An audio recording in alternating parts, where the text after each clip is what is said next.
On behalf of TCS ION, this is Mudita Bansal welcoming you to this very interesting webinar on teaching methodologies in 21st century. Interesting, right?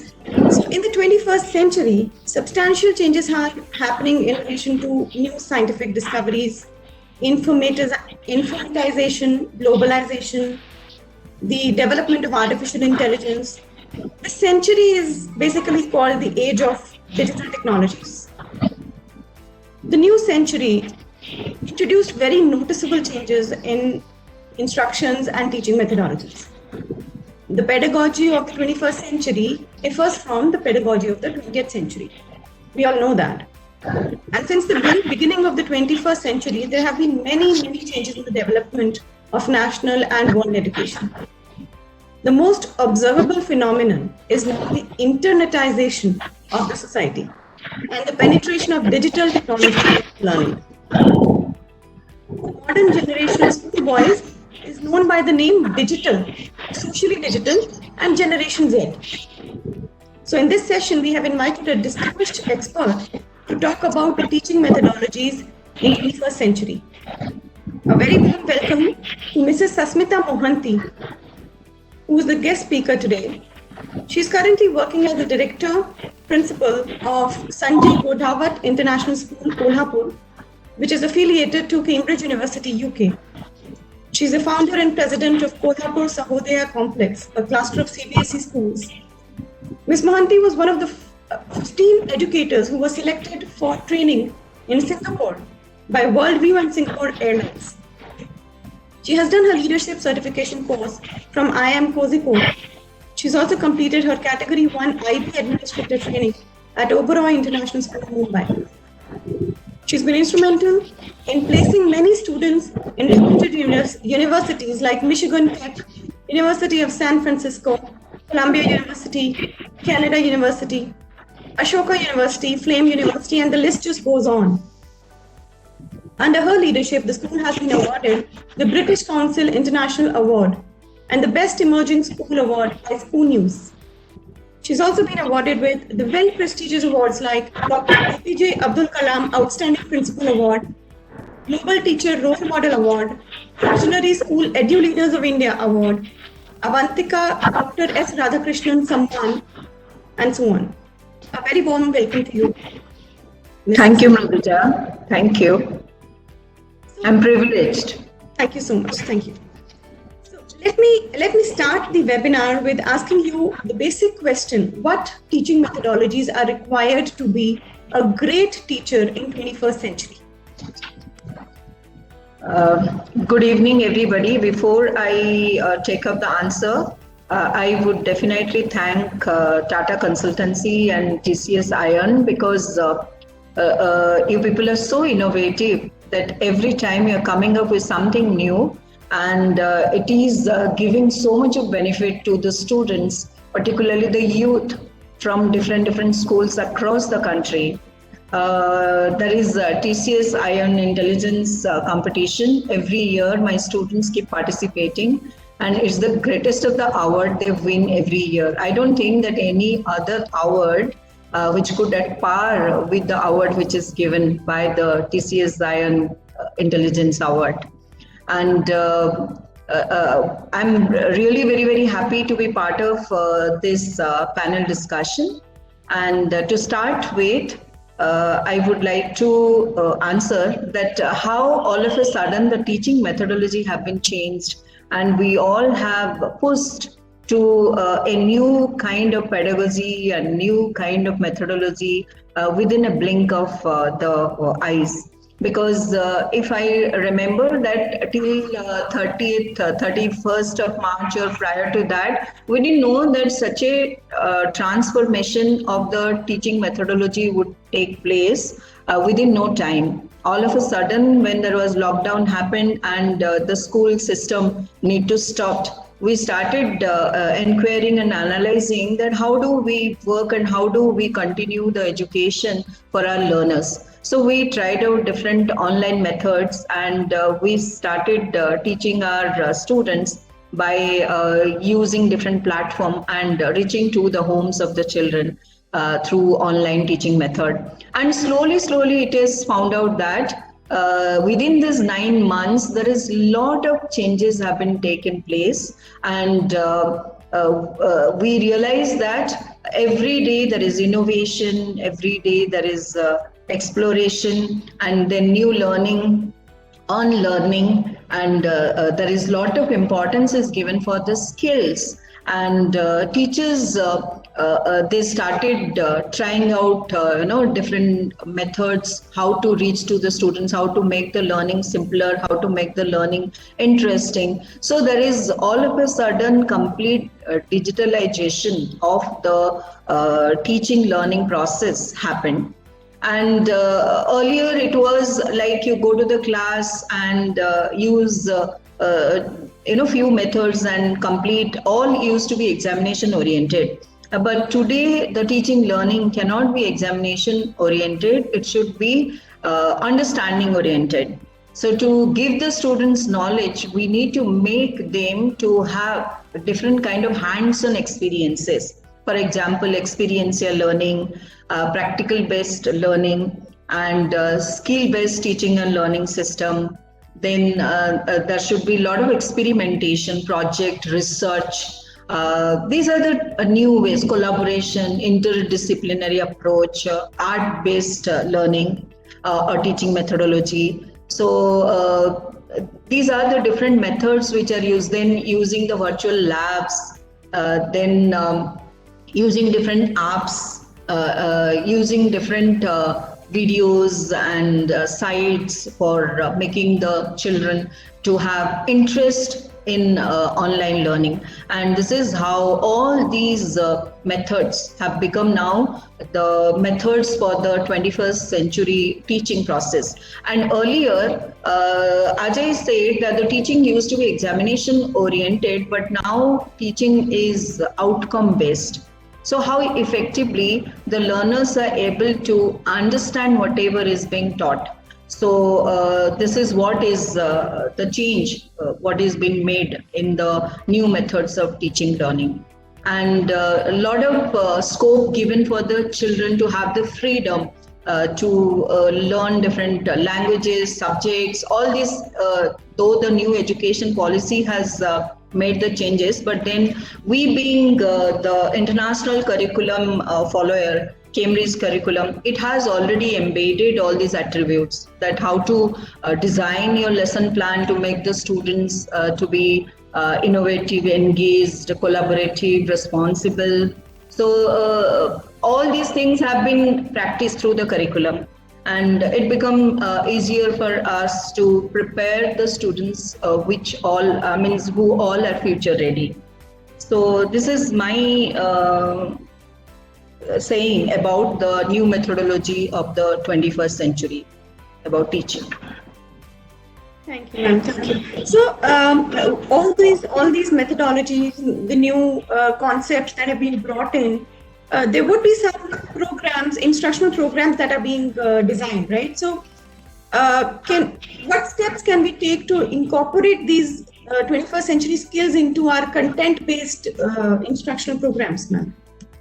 Actually, we give a lot of training to the teachers. We tried out different organizations, agencies, and then there were training from the Cambridge side, there were training from CBSE side, whichever training which was provided and possible. Even from TCS also we had training organized, because they were providing the platform how to assess the students and how to have a variety in the content also, because earlier we used to have only the smart board and the content which used to be not that interesting for the students. But then after the lockdown, during the lockdown, it became necessary that how to make the students, because all the resources are quite openly available for the students, but how the teachers are going to captivate the attention of the students unless and until the teachers do not have something extra or something new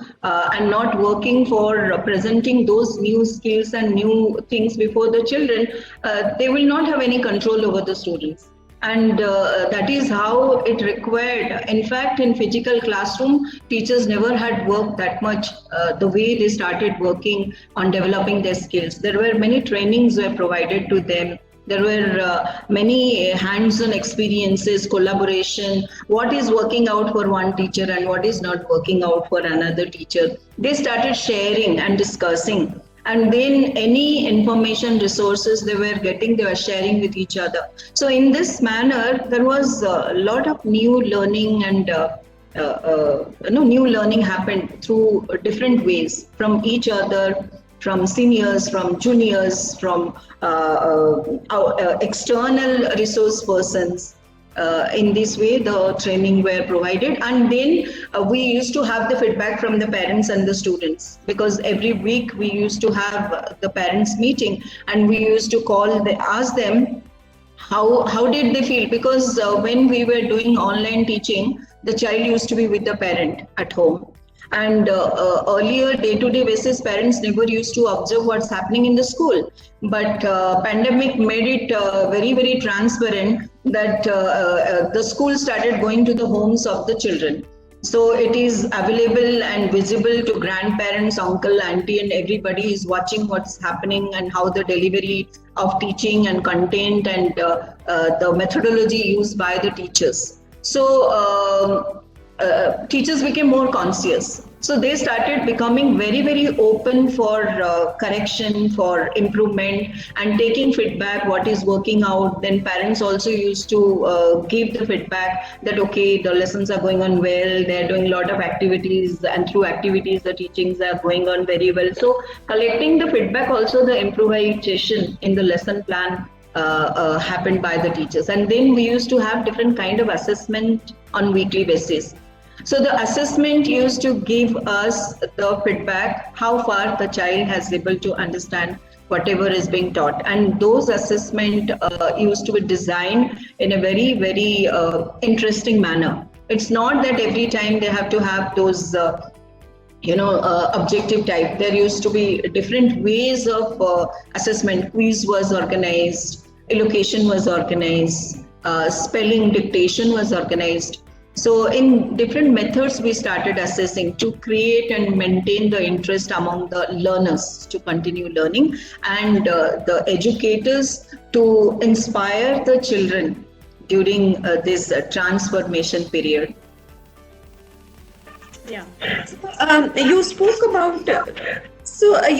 about the new content-based, output-based methods, the practical methods, the experiential learning methods that have been adopted in this century. How long have you been practicing these skills in your school, and how do you see the impact of it on the students of your school? Actually, experiential learning we were practicing long back, as it was part and parcel of the teaching in Cambridge curriculum and IB curriculum. But then in CBSE, it was not very familiar. But during the time of the pandemic, we started using this experiential learning for the CBSE students also. And besides that, the skill-based teaching, because when we talk about skill requires a lot of policing and nurturing and practicing. So we started also giving a lot of scope for the teachers for developing their digital skill and developing the other skills of the students, like giving each child to open up to speak, and to means their writing skills also were taken care. So all these were the different things which were already existed earlier, but then there was a lot of development and proper understanding what way and which direction we need to guide the students. It happened during the time of the pandemic, because when everything was digitalized, we were not finding. Earlier it was only delivering the lesson, but then the time came we have to conduct a cultural program. We have to have the Invest Teachers ceremony to be virtually organized. We had to think so much. We had to have exchange program with Oman school. We had to have exchange program with a school in Mexico. So we started thinking and coming out with new ideas, new ways how to make things interesting, how to train students. Those they are at different places. Somebody is in some other country also. We have the students, even training them, organizing program, organizing inter-house competition virtually, participating in different kind of competition happening and organized by different other institutions and agencies. So all these were the new learning, how to have video and have online training, because this was not known to us. A dance teacher would take the children to the dance room and teach them, but now the dance teacher has to send tutorials. So the students have to follow the tutorials and practice, and then finally perform on the final day. So there were, even starting from the small child to the head of the department, including me, all of us, we had a great learning during the time of the pandemic. It was there, but it was there in a minimum way. But this pandemic period gave us the opportunity to expand and to explore what are the different technology. Even till today, we are exploring that what is working out and what is not working out, and how do we go about things. Would you like to add something on podcasting? Yeah, podcasting and video streaming and all those things are the new utilization during the time. I mean, just recently. So teachers, where we had IT team, but then the IT team was less in number, because we never required those many numbers and those many experts. But then when we realized that we are completely doing everything online and there is nothing else is required except the expertise and experts in IT. So we started strengthening our IT staff and then making them to provide training, starting from means how to use the Zoom, how to use the Google Meet, how to use, from there it started. How to conduct examination, assessment through the Google Meet. There were a lot of training on assessment, on podcasting, on video streaming, organizing webinar, organizing virtual training session. As you know that I'm the president for the Sahodaya School of Kolhapur. So there are around 30 schools where we have to invite all the principals and organize training for them. So all these are the recent development which has happened. There is a saying that necessity is the need of invention. So when there is need, and then we started improving ourselves. So the necessity only had made us to become digitally properly. Even we started thinking that our internet speed is low, so again we need to have the server changing. Fiber cable was laid down. Lot of investment in IT infrastructure was done. Teachers were overnight told to switch over to laptops because we were used to have the desktop in the lab, in the computer lab. So these all development happened.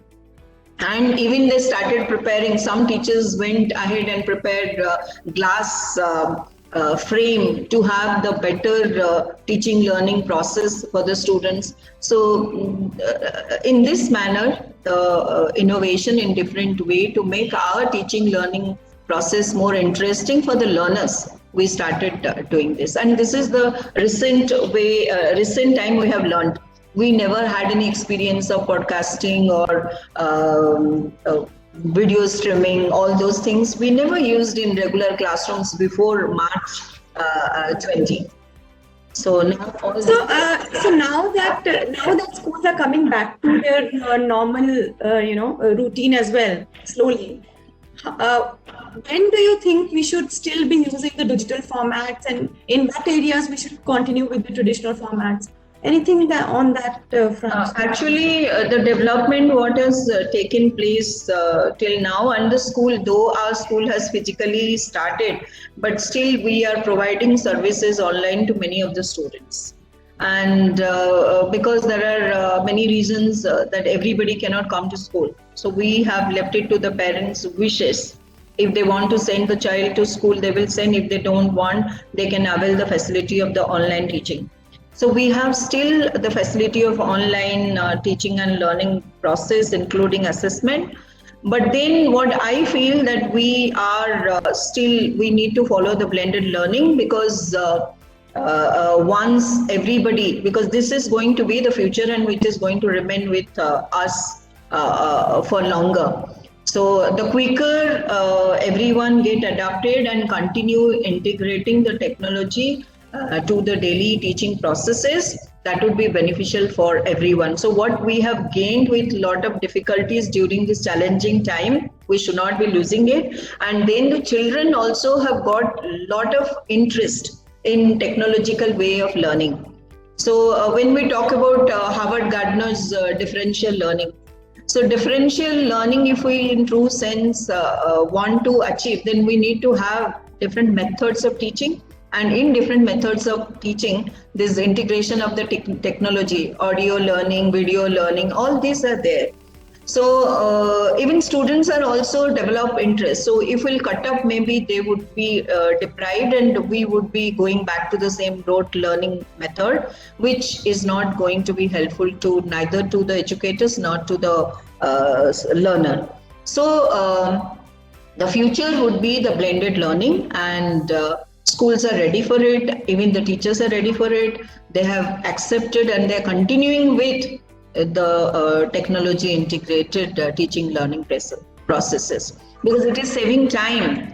It is saving now, in spite of, there are many teachers are available around the students, but I see in the evening time somebody is with a tab sitting and watching video of physics. Somebody is watching the video of chemistry. I mean, they feel that, that is their personal way of learning, with whom they are comfortable, because the availability of the different kind of content and lessons are so much. So they are free to take any lectures help. So that is their personal way of learning, and which we should not be stopping. So the children, the students are still interested to follow refer the video, go to different sites, listen different video, and their own way they learn. So this is going to be continued, and that would be the future of teaching learning process.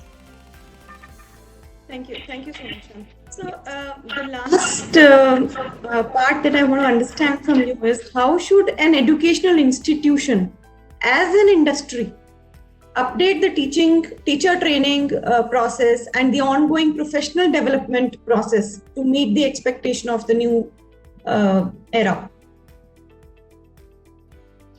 Actually, if the teachers, they are the backbone of the institution. So if we feel that there are different corporate organizations where continuously development of the staff is happening, and we treat education as an education industry, then definitely each and every individual associated with this industry need to be updated. If people are not updated, then they become obsolete, right? So we need to move along with the time or ahead of time. And it's very much essential that continuously there should be training for the teachers to be done. They should be upgraded. They should be handhold. They should be given exposure, and there should be different ways and methods to be followed and practiced in the institution to monitor that the growth and the development of the teachers are happening. And there only if the focus is given to them, definitely they would lead the students also in that direction, and organizations overall development will happen. If teachers are not provided with training, for example, we have a training calendar, and I'm the city coordinator for training for all the CBSE schools in Kolhapur district. So I have already made the calendar, and I believe in training. And on day-to-day basis, we have the training. I give lot of time, spend lot of time creating and contributing for the development of the teacher, so that nowhere they are having any kind of feeling that okay, they're left out, they're not been updated themselves what is expected outside. So being international school, from all the sides, IB also gives training, CBSE gives training, then Cambridge gives training. So wherever there is any kind of training is there, our teachers are there always. In fact, there are situations that all schools they will send 2-3 teachers for training. I organize training in my own school, being host, and train almost 30, 40, 100 teachers who all are there. It's a regular practice that any teacher going to attend any training outside, the first thing is to come back and train the rest. So we have a strategy and policy at place for continuously upgrading the teachers through training. And I believe that. I believe that if the teachers are not updated and trained, then either you change or you perish. So that would be the situation. So true, yeah. Changing with the times is inevitable. So, any challenges that you would like to highlight with respect to the new teaching era? The challenges, again, it is adapting to the technology, because it is very, very difficult. But then acceptance is there. It would take some time, because the more the teachers are acceptable to change that mindset that okay, now new normal has come.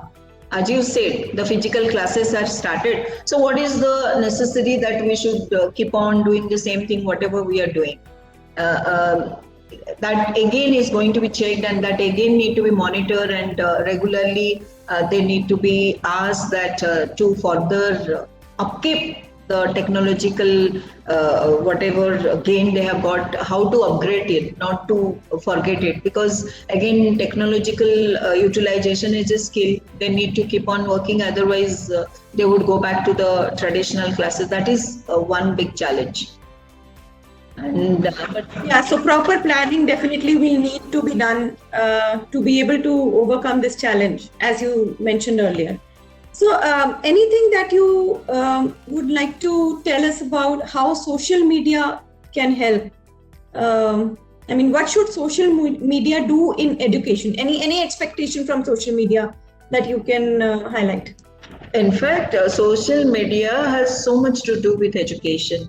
If we want to bring awareness among the children on any issue, then social media is the most responsible aspect through which the messages could be conveyed. But then sometimes misuse happen, that is a different thing. But then if we utilize the social media in right way, there could be a lot of awareness brought among a large number of people.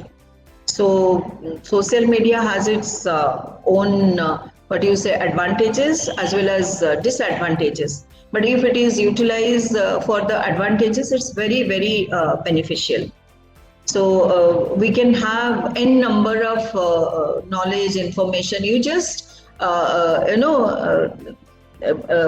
Google it, and then you get everything today. And there is nothing what is not available. You have all the information at the tip of your finger. So along with that, communicating with your friends, communicating, sharing ideas, sharing views, all those things are possible through the social media. So social media is very, very beneficial for educational development, because it helps in collaboration. We are collaborating through the social media. Thank you. Thank you so much, ma'am. This was very informative. If there are any questions from the audience, let me just...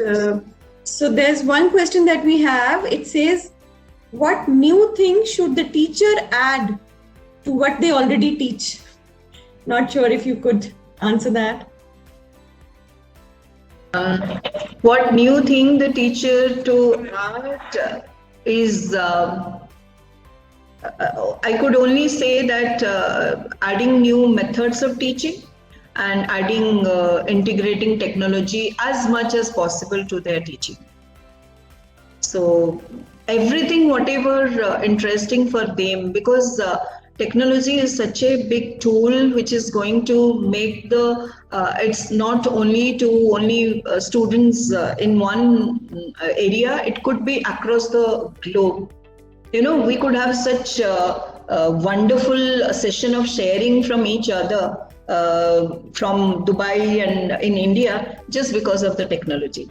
So I think yeah. what the person who has questioned this has in mind is that since everything is available on the internet, what is it for the teacher to add to that information? To maybe that is what the intent is.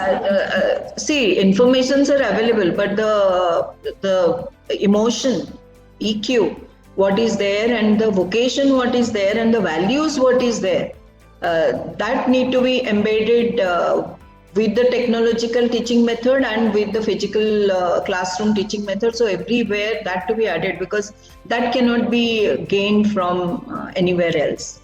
So everything to be taught in such a manner, or the methods what is going to be used, which could make the students or the learners to be responsible citizens for the future. So that is that's the work which is done by the teachers. Great. It was earlier Thank there you. and it is now there.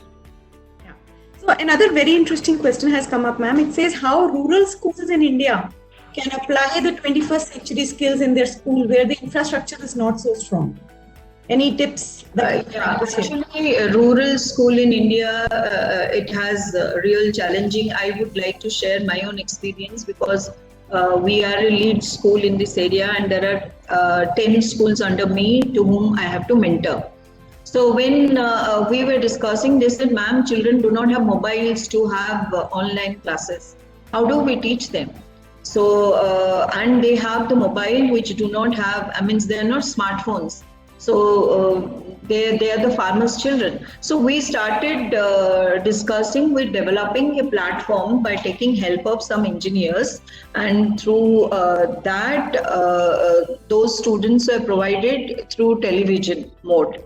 So recording was done, and through the recording, the teachers started sending this recording, and through television, one place children were from neighborhood were called and made to sit, and they were made to learn. So in this manner, it was done. And then another thing was we were sharing our, through the Zoom link in the rural areas. So through that, because private school and government school and other schools, everybody is not at the same platform. So whoever has little bit more resources, they try to help and share the resources and expertise with the other schools to the rural children and help them.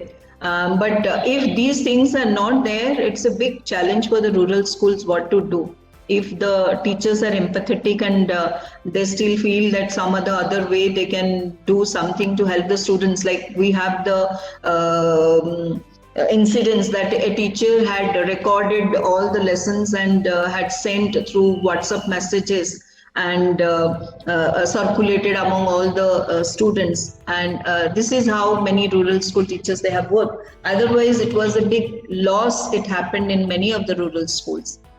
So maybe the time to come, the new education policy which is talking about equality and equity would help the rural school also to come up at the equal platform. Sure, let's hope for that, ma'am. Yeah. Another question, it shows the fear in the teachers. Can technology replace the teacher in future days? Never. Technology is not going to substitute teacher.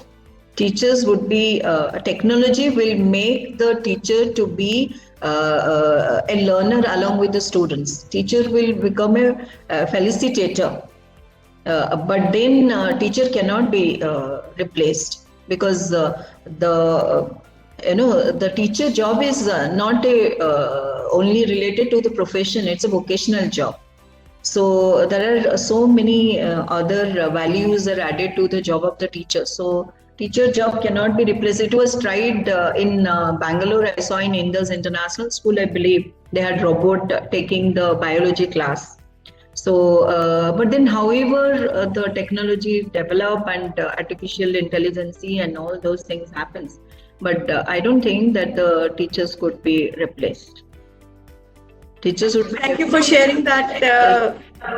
I hope Raghavendra BM is relaxed. This was his question. So the next question is from Archana Kakani. It says, now that we are starting offline classes, but the students and parents have got comfortable with the online classes. So what is the best way to get them to school physically this year? It should be, as I said, that it should be blended, students can come sometimes to school and sometimes they can take even online classes from home. And these things would be happening in near future. We don't know. This is one pandemic in future. How many, what all are going to happen? So to overcome all this situation, and students have become so comfortable with their online classes. I'm seeing that the university degrees from the foreign universities been acquired by attending online classes.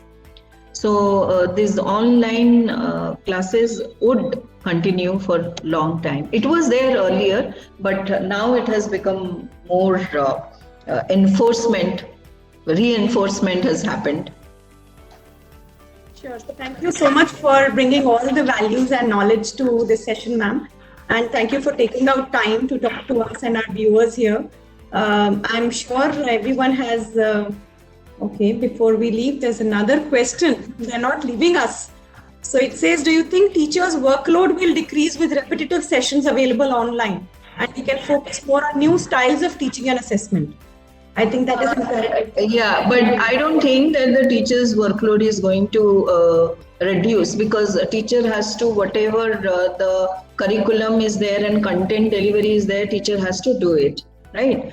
And on top of that, students are free to use the resources, wherever they find. For example, if there is a resource available from the best of the teacher from some other foreign country, they're free to listen to it.